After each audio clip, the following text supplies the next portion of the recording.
आप सभी को करवा चौथ की हार्दिक शुभकामनाएं। करवा चौथ व्रत कथा जिसमें 4 कहानियां सुनी जाती है, वह संपूर्ण व्रत कथा होती है। साथ ही सभी व्रत कहानियों के साथ सुनी जाने वाली विनायक जी की कहानी, लपसी तपसी की कहानी और आड़ी बाड़ी की कहानी। तो आइए सुनते हैं करवा चौथ की कथा में पहली कहानी। एक साहूकार था जिसके 7 बेटे और एक बेटी थी। सातों भाई बहन एक साथ बैठकर भोजन करते थे। एक दिन कार्तिक की चौथ का व्रत आया तो भाई बोला कि बहन आओ भोजन करें। बहन बोली कि आज करवा चौथ का व्रत है, चांद उगने पर ही खाऊंगी। तब भाइयों ने सोचा कि चांद उगने तक बहन भूखी रहेगी, तो एक भाई ने दिया जलाया, दूसरे भाई ने छलनी लेकर उसे ढका और नकली चांद दिखाकर बहन से कहने लगे कि चल चांद उग आया है, अर्घ्य दे ले। बहन अपनी भाभीियों से कहने लगी कि चलो अर्घ्य दे। तो भाभियां बोली कि तुम्हारा चांद उगा होगा, हमारा चांद तो रात को उगेगा।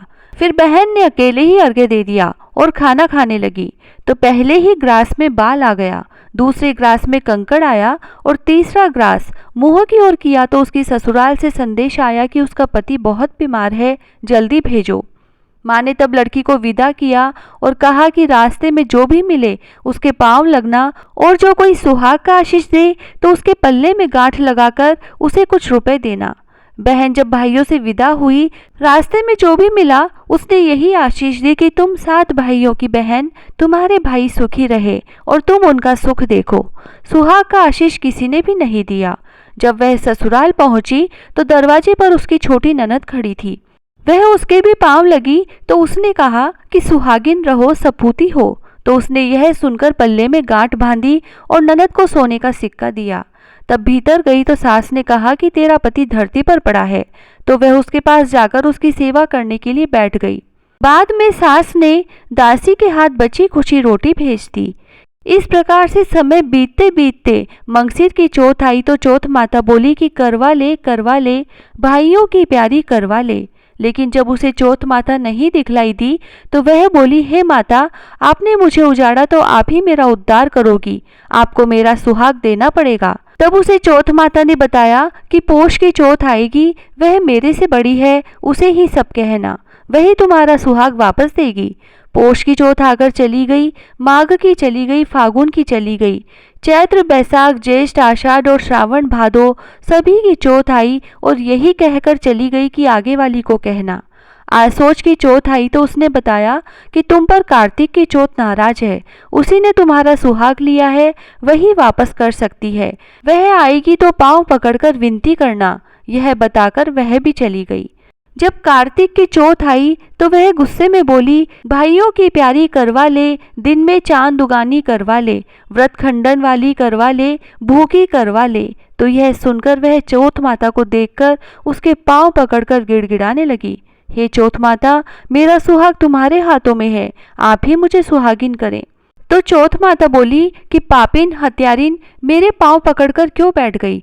तब वह बोली कि जो मुझसे भूल हुई है उसे क्षमा कर दो, अब भूल नहीं करूंगी। तो चौथ माता ने प्रसन्न होकर आंखों से काजल, नाखूनों से मेहंदी और टीके में से रोली लेकर छोटी उंगली से उसके आदमी पर छींटा दिया तो वह उठकर बैठ गया और बोला कि आज तो मैं बहुत सोया।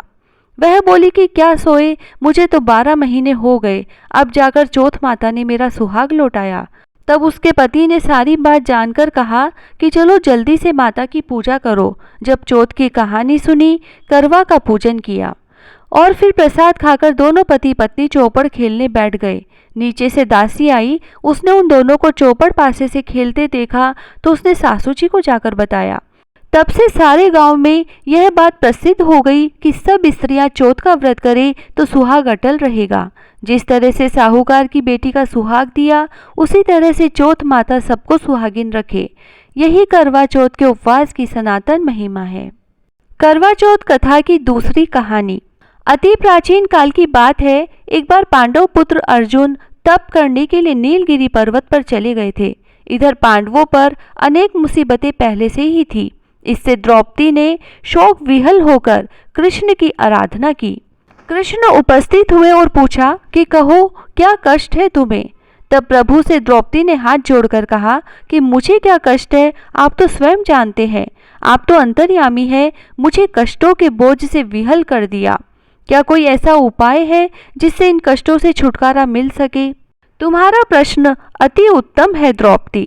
कृष्ण मुस्कुराकर बोले, प्रभु फिर मुझ दुखी नारी का कष्ट दूर करने का उपाय बताइए। द्रौपदी ने पूछा। यही प्रश्न एक बार पार्वती जी ने शिवजी से कर दिया था। तब श्री शिवजी ने करवा चौथ का विधान बताया था। फिर प्रभु करवा चौथ की जानकारी मुझे भी दीजिए और उसकी कथा कहिए। तब कृष्ण ने एक पल सोचने के बाद कहा, दुख सुख जो सांसारिक माना जाता है, प्राणी उसमें सदा ही लिप्त रहता है। मैं तुम्हें अति उत्तम करवा चौथ व्रत की कथा सुनाता हूँ, इसे ध्यान से सुनो। प्राचीन काल में गुणी विद्वान धर्मपरायण एक ब्राह्मण रहता था। उसके 4 पुत्र तथा एक गुणवती सुशील पुत्री थी। पुत्री ने विवाहित होकर चतुर्थी का व्रत किया, किंतु चंद्रोदय से पूर्व ही उसे शुद्धा ने बाध्य कर दिया। इससे उसके स्नेही भाइयों ने छल से पीपल की आड़ में कृत्रिम चंद्रमा बनाकर दिखा दिया। लड़की ने अर्घ्य दे भोजन कर लिया। भोजन करते ही उसके पति की हृदय गति बंद हो गई। इससे दुखी हो उसने अन्न जल त्याग दिया। उसी रात्रि में इंद्राणी भू विचरण करने के लिए आई। ब्राह्मण पुत्री ने उससे अपने दुख का कारण पूछा तो इंद्राणी ने बताया, तुम्हें करवा चौथ व्रत में चंद्र दर्शन से पूर्व भोजन कर लेने से यह कष्ट मिला है। तब उस लड़की ने अंजलि बांधकर विनय की कि इससे मुक्त होने का कोई उपाय बताइए। इस पर इंद्राणी ने कहा, यदि तुम विधि पूर्वक अगली करवा चौथ का व्रत करो तो तुम्हारे पति पुनर्जीवित हो जाएंगे। कन्या ने ऐसा करने का वचन दिया तो उसका पति स्वस्थ हो गया। इस पर उस कन्या ने वर्ष भर प्रत्येक चतुर्थी का व्रत किया और अनंत अखंड सुहाग प्राप्त किया। श्री कृष्ण ने कहा, हे द्रौपदी, यदि तुम इस व्रत को करोगी तो तुम्हारे सभी संकट टल जाएंगे। इस प्रकार द्रौपदी ने यह व्रत किया और पांडव सभी क्षेत्रों में विजयी हुए। इस प्रकार सौभाग्य, पुत्र पौत्रादि और धन धान्य की इच्छुक स्त्रियों को यह व्रत विधि पूर्वक करना चाहिए। इस व्रत कथा के आखिर में भगवान शंकर की आरती भी करें। करवा चौथ व्रत कथा की तीसरी कहानी। एक ब्राह्मण परिवार में 7 बहुएं थी। 6 बहुओं के मायके वाले बहुत अमीर थे। इसी कारण ससुराल में उनका बड़ा मान था। परंतु छोटी के मायके में कोई न था। वह घर का सारा कामकाज करती, सबकी सेवा करती, पर कोई भी उससे प्यार नहीं करता। सभी उसे दुत्कारते रहते। तीज त्योहारों पर भी जब उसके मायके से कोई न आता तो वह बहुत दुखी होती। हर वर्ष की तरह इस वर्ष भी करवा चौथ का व्रत आया। अन्य बहुओं को मायके से उनके छोटे भाई करवा लेकर आए, पर छोटे के मायके में यदि कोई होता तो करवा भी लाता। सास भी छोटी को ही खरी खोटी सुना रही थी। वह दुखी हो घर से निकल पड़ी और जंगल में जाकर रोने लगी। एक नाग बहुत देर से उसका रोना सुनता रहा। अंत में वह अपने बिल से निकल आया और छोटी बहू से पूछने लगा कि बेटी, क्या बात है, तुम रो क्यों रही हो? छोटी बहू बोली, आज करवा चौथ है, मेरा कोई भाई नहीं है। यदि मेरा कोई भाई होता तो आज जरूर करवा लेकर आता। नाग को छोटी बहू पर दया आई। नाग ने कहा, बेटी तुम घर चलो, मैं अभी करवा लेकर आता हूँ। थोड़ी देर बाद नाग ससुराल पहुंचा। ससुराल वाले इतना सामान देखकर चकित हो गए। सास भी प्रसन्न हो गई। सास ने प्रसन्न मन से छोटी बहू को नाग देवता के साथ भेज दिया। नाग देवता ने छोटी बहू को अपना सारा महल दिखाया और कहा, जितने दिन चाहो आराम से रहो, मन चाहा खाओ, मन चाहा पहनो, पर एक बात याद रखना, सामने रखी नांद कभी मत खोलना। छोटी बहू सारा समय महल में आराम से काटती, पर नांद के बारे में उसकी उत्सुकता बढ़ती जाती। एक दिन जब घर में कोई न था, उसने नांद को उठाकर देखा तो हजारों छोटे छोटे सांप के बच्चे इधर उधर रेंगने लगे। उसने जल्दी ही नांद को ढक दिया। जल्दी में एक सांप की पूंछ नांद के नीचे आकर कट गई। शाम को नाग के आने पर छोटी ने अपनी गलती स्वीकार कर ली और नाग ने भी उसे क्षमा कर दिया। जब छोटी ने ससुराल जाने की इच्छा की तो उसे धन रत्न आदि देकर विदा किया। छोटी के ससुराल में अब उसकी बड़ी इज्जत होने लगी। जिस सांप की पूंछ कटी थी उसे सभी बंडा कहकर तंग करते। एक दिन उसने अपनी माँ से पूछा कि माँ, मेरी पूंछ कैसे कटी है? माँ ने कहा कि छोटी बहू के नांद उठाने और जल्दी में रखने में ही तुम्हारी पूंछ कटी है। तो वह बोला कि मैं छोटी से बदला लूंगा। पर माँ के बहुत समझाने पर भी वह एक दिन चुपचाप छोटी के घर जा छुपा और मौका पाकर उसे काटने की सोचने लगा। वहाँ छोटी बहू और उसकी सास में किसी बात पर बहस हो रही थी तो छोटी कसम खा खा कर कह रही थी कि मैंने ऐसा नहीं किया। वह कह रही थी कि मुझे बंडा भैया से प्यारा कोई नहीं है, उन्हीं की कसम खाकर कहती हूँ कि मैंने ऐसा नहीं किया। बंडा ने जब सुना तो सोचने लगा कि जो मुझसे इतना प्यार करती है मैं उसे ही काटने आया हूँ, और वह चुपचाप घर चला गया। माँ ने पूछा, ले आए बहन से बदला? वह कहने लगा, माँ बहन से कैसा बदला? तभी से बंडा भाई वे छोटी बहन हुए। भाई प्रतिवर्ष चौथ के दिन करवा लेकर जाता, वह बहन बड़े प्यार से करवा चौथ का व्रत करती। करवा चौथ व्रत की चौथी कहानी।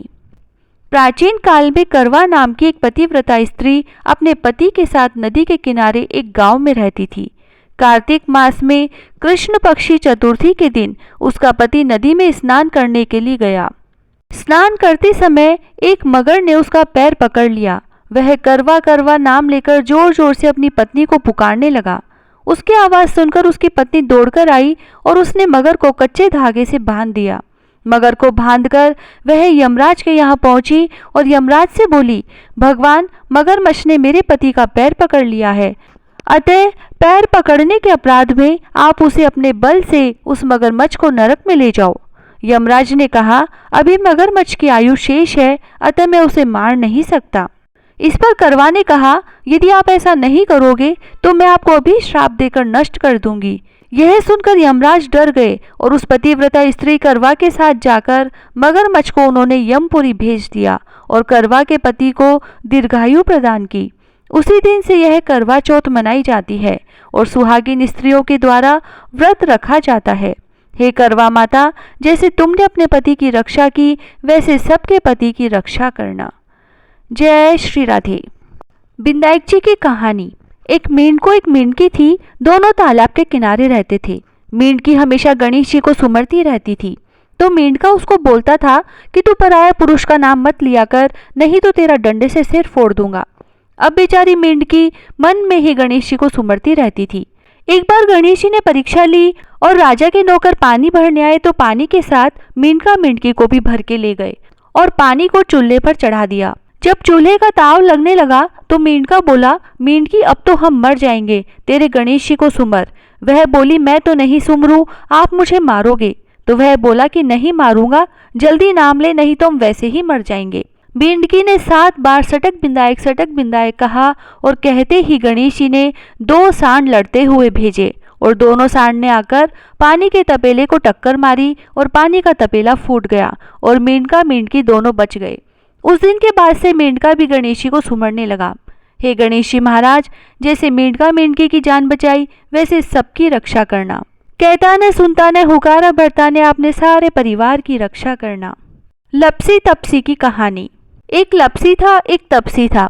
तपसी तो भगवान की तपस्या करता, लपसी रोजाना 1.25 सेर का हलवा बनाकर भगवान को भोग लगाकर टाली हिलाकर जीम लेता।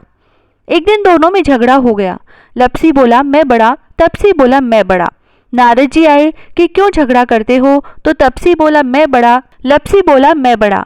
तपसी बोला, मैं भगवान की तपस्या करता हूँ, इसीलिए मैं बड़ा हूँ। तब नारद जी बोले कि तुम्हारा फैसला मैं कल करूँगा। दूसरे दिन लपसी तपसी नहाकर आने लगे तो नारद जी ने उनके आगे 1.25 करोड़ का मुंदड़ा डाल दिया। लपसी ने मुंदड़ा देखा लेकिन ध्यान नहीं दिया। तपसी ने मुंदड़ा देखा तो उसने उसे उठा लिया और अपने पैर के नीचे दबाकर तपस्या करने लगा। उधर लपसी ने 1.25 सेर का हलवा बनाकर भगवान को भोग लगाकर टाली हिलाकर जीम लिया। इतने में नारद जी आए, दोनों को अपने पास बैठाया। दोनों पूछने लगे कि कौन बड़ा है। नारद जी ने तपसी से कहा कि अपना पाँव हटा। पाँव हटाते ही मुंदड़ा निकला। तब नारद जी बोले, तपसी, मुंदड़ा चुराने से तेरी तपस्या भंग हो गई, इसीलिए लपसी बड़ा है। तपसी कहने लगा कि मुझे मेरी तपस्या का फल कैसे मिलेगा। तो नारद जी बोले, तेरी तपस्या का फल कार्तिक नहाने वाली देंगी। सब कहानी कहकर तेरी कहानी नहीं कहेंगी तो कार्तिक का फल तुझे हो जाएगा। धोती देकर अंगोछा नहीं देंगी, सीधा देकर दक्षिणा नहीं देंगी। ब्राह्मण जिमाकर दक्षिणा नहीं दे, दीवा चास के हाथ न जोड़े तो ये सारा पुण्य तेरा हो जाएगा। कपड़ा देके बटन न लगावे, दाहिने हाथ नाड़ा बांधे तो सबका फल तुम्हें हो जाएगा। इतना कहकर नारद जी चले गए। लपसी तपसी की कहानी सुनने के बाद यह जरूर कहें कि लपसी को फल लपसी ने हो जो, तपसी को फल तपसी ने हो जो, माँ की कथा कहानी को फल माँ ने हो जो। आड़ी बाड़ी की कहानी। आड़ी बाड़ी सोना की बाड़ी, जी में बैठी कान कुमारी। कान कुमारी काई मांगे 33 कोटि देवी देवता की। बाड़ी जी सिया काई होवे, अन्न होए धन होए लाज होए। लक्ष्मी होए बिछड़िया ने मेलो होए, निपुत्र ने पुत्र होए। सासू को पुरसन बहू को जीमन, उठ भाई तपसी जीम भाई लपसी। भाई को थान भाभी को मान, थाने थारी वार्ता को फल हो जो, माने मारे बरत को फल हो जो। जय श्री राधे।